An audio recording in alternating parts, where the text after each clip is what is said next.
So today I wanted to make a video about the Printstream skins collection and why I think these skins got an important potential investment in the long term. These skins are very important for the game.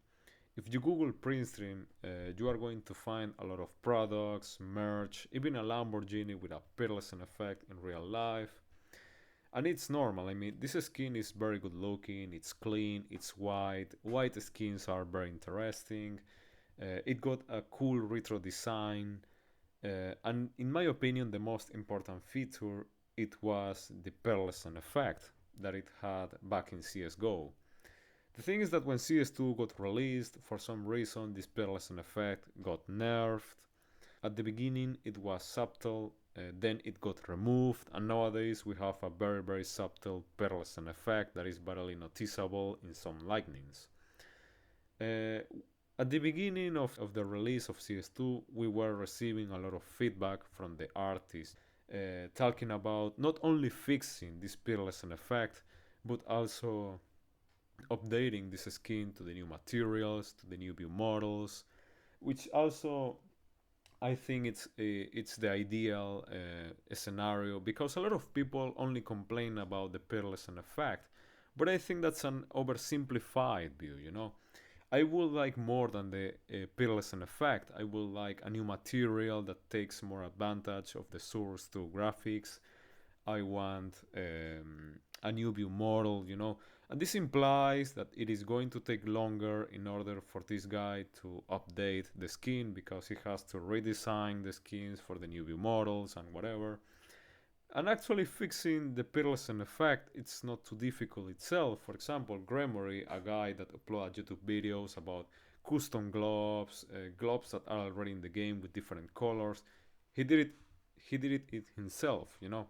So it's probably not too difficult, but the thing is redesigning the scheme to the new view models, which is what this guy have in mind.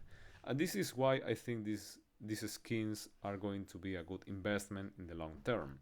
One day we are going to wake up and these skins are going to be rewarded, they are going to be updated, and they are going to explode in price. Don't don't think me wrong. I am not saying you can become rich with these skins.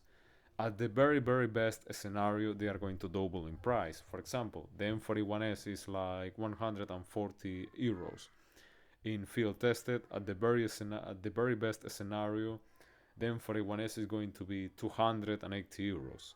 I mean, obviously these numbers are being naive and maybe overly optimistic. What you can realistically expect is like a profit of 30% of the value of the weapon, maybe 20% of the value of the skin, and maybe a 50% in the hype, because when a skin get updated, when a skin is changed, when the skin it looks better, it gets like a hype. Maybe the day of the update the skin goes up in price at 50% of its price, but 3 days later it goes down at 20%, and then what you have is like it gone up in price but only like a 25%, because yeah, in the hype it was very high, but eventually it regulates once the hype is gone. So that's also something important to take into account. We saw it with the Bowick knife. The day the Bowick knife got the update with the left hand, the prices were skyrocketing, but after 2 days they were regulating, and they were in the middle between the skyrocketed prices and the prices before the update. So yeah, it's kind of what you can realistically expect. It's like a 30% of profit, 20% of the skin when you bought it. For example, if you bought it for 140 euros, what you can realistically expect is to get, I don't know, 160, maybe 180, I don't know, something like that. Because at the end of the day, after the hype is gone, then things start to regulate. So basically, the key of this investment is to bulk buy. If you have the money to bulk buy these skins, so that when they go up in 20% of their price, 30%, or if you actually can take advantage of the hype and sell high, then yeah, you are going to make a decent amount of profit. Obviously, if you only buy like one M41S that is field tested, maybe the only profit you are going to make is 40 and maybe 30 after fees. Because maybe let's suppose you sell and then after fees they take away 10 euros. Then it's not really a good investment. I mean, you are only winning 30 euros. Congratulations. So yeah, if you have the money to bulk buy these skins, especially the M41S, that is the kind of the most expensive one and also the one that can go up the most.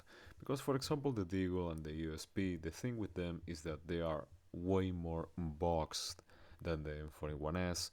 That's why they are also more cheap. Well, also because they are not as good looking as the M41S, but it's also because of the amount of them in the market, which is very high. In order for the USP or the Deagle to be actually kind of an investment, you should have to try to get maybe factory new or maybe minimal wear at least. If you will buy field tested, I don't think it is going anywhere. The same if you bulk buy ESP on field tested, the Printstream, I don't think it is really going anywhere. I mean, you could do it anyway.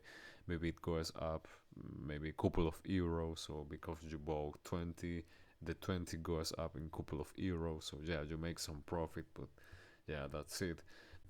So one of the reasons why I think these skins are a good investment is because of their liquidity. They are affordable, good-looking play skins, so they are going to sell fast. People are constantly going to buy them, and that's good because you can get rid out of them fast and cash out your investment. Sometimes people spend money in very illiquid investments, and because no one buys those things because they are too expensive or they are not real play skins, they are more like strange stickers, like Catwise 14. Then the only option that they have to cash out is going to a trader, and the trader is going to take advantage out of you, and he's going to put in you a very high fee. So pretty much, let's suppose that you bought like a Catwise 15 sticker, and then yeah, it goes up 10%, but then to cash out you have to contact a trader because no one buys those things, and the trader takes away 50% of the value. Then there is no investment. And the other reason why I think the Printstream skins are good investments is because they are going to be updated one day. I am almost 100% sure. I mean, we are never 100% sure with Valve, but I am almost 100% sure that they have not been forgotten. It's just a matter of time until they get updated. It's trust me, it's just a matter of time. When I don't know, this summer, maybe next summer, and with this come another important point when you are investing, and it's patience. You have to be patient. You have to hold tight. You have to wait. If you don't hold tight, you are going to get fucked. So that's another important thing to take into account when investing in CS2. And even if they don't get updated, they are going to maintain their value. You are not really going to lose money because they are play skins. People don't buy them to hold them tight and then get profit. People buy them because people like to play with them. So they are somewhat of a safe investment. They are not really going to lose value at all. So even if they don't get updated and then you need the money, you can get rid out of them fast. Take the money, almost everything that you invest in. Maybe you lose a 3%, a 2% out of what you invested because of the fees of selling or maybe trading them. But that's it. They are somewhat of a safe investment, and that's why I think they could be a good investment, maybe an underrated investment, because they are kind of safe, and the day they get updated, you can make profit out of them. And this is everything I can say for today. I hope you did not really waste a lot of time watching this video, because probably what I said was kind of bullshit. But anyway, I hope you have a good night.